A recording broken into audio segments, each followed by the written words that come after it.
बच्चा ल्याउनु घुरा ल्याउनु जाँदैछु। अब भोलि पर्सि म माछा मार्ने बेला पनि देखाउँछु होला।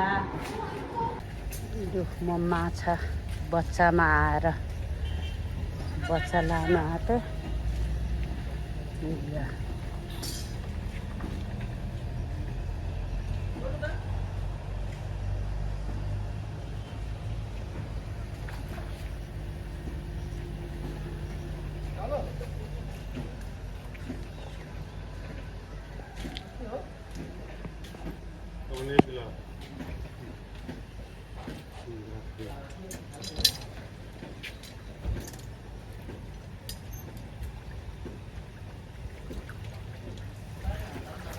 ठुलै ठुलै रहेछ माछा।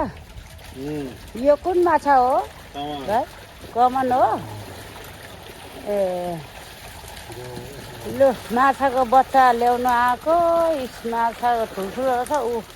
उफ्रेर भुइँमा झऱ्यो भने त घाटा लाग्ने भयो त। आमाउ ठुल्ठुलो रहेछ। बच्चा त मसिनो राम्रो हुन्छ।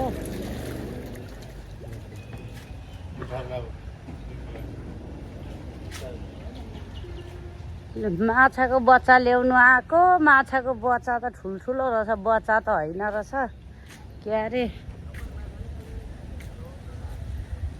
बच्चा लानुलाई आएको। बच्चा त कत्रो कत्रो माउै रहेछ काटेर खानु खालको।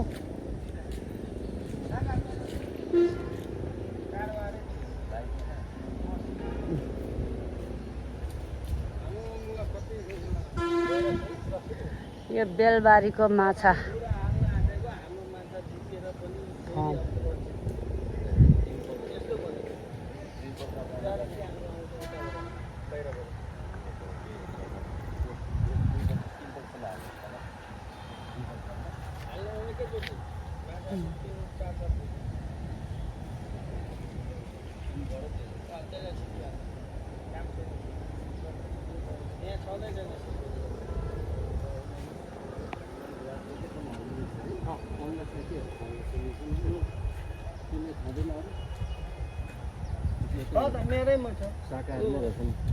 काकालाई म भिडियो देखाइदिएको अघि पङ्गासको मेरो साडीको भिडियो तपाईँलाई म देखाएँ। ठुल्ठुलो रहेछ नि त भाइ। मुङ्गरीले चाहिँ खान्छ।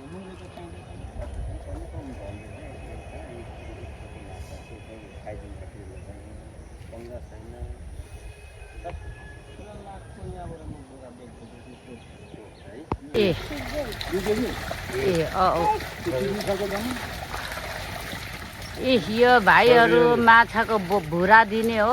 अनिखेर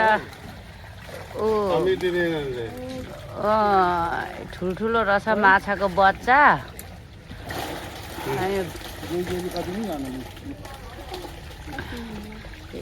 यो भाइको चाहिँ माछा खाएर भुँडी ठुलो भएछ। अनि त्यति कमन त्यति नै हो र? 2 केजी मात्रै छ र कमन? पछाडि थपेको चाहिँ के हो त? पछाडि थपेको त ग्रास काटेर रौन थपेको। ए गरस। हो गरस चाहिँ धेरै चाहिन्छ। यो चाहिँ कुन हो? गरस कति केजी छ? यो चाहिँ ठिक्कको छ क्या। यतिको बच्चा लाउनु पर्छ। यो त अनि के 2 केजी त भोलि पर्सि 2 केजी त कहाँ पुग्ने रहेछ नि छाडी हराउने। यो माछाको भुरा पनि ठुल्ठुलो त घाटा लाग्छ।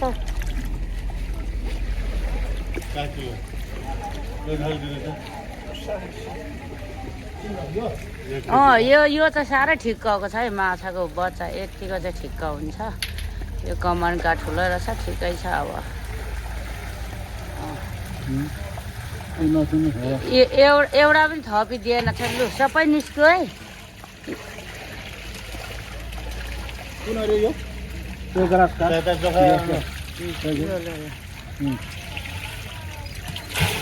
अरे अरे उफ्रेर जान्छ त। अनि यो मर्छ पो त। हेर्नु म त फेरि माछै पो टिप्नु सक्दिनँ हो। त्यो कति आदि? 1 केजी। झरे टिप्नु त हाल्नु। लु थपिदिनु भाइ अब भोलि पर्सि 750 7.5 कति केजी भयो 7 केजी भयो आधा केजी दियो त आधा केजी हामीले जति भन्छ त्यति हाल्ने अँ बिल गरिदियो नि त समाधान यसपछि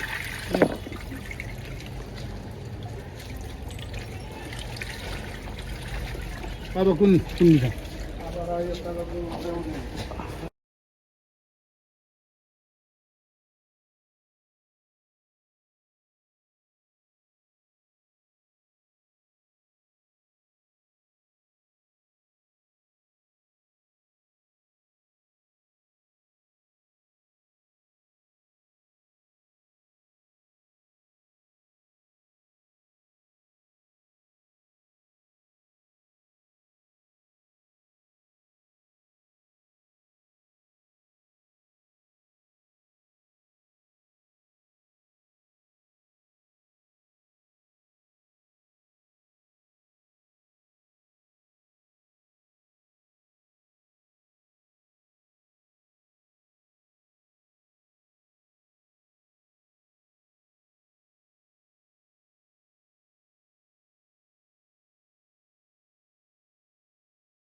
माछा आज लाएको आज लाएर यो फेरि 3-4 महिनामा निकाल्नुपर्छ त्यत्रो लु खाडी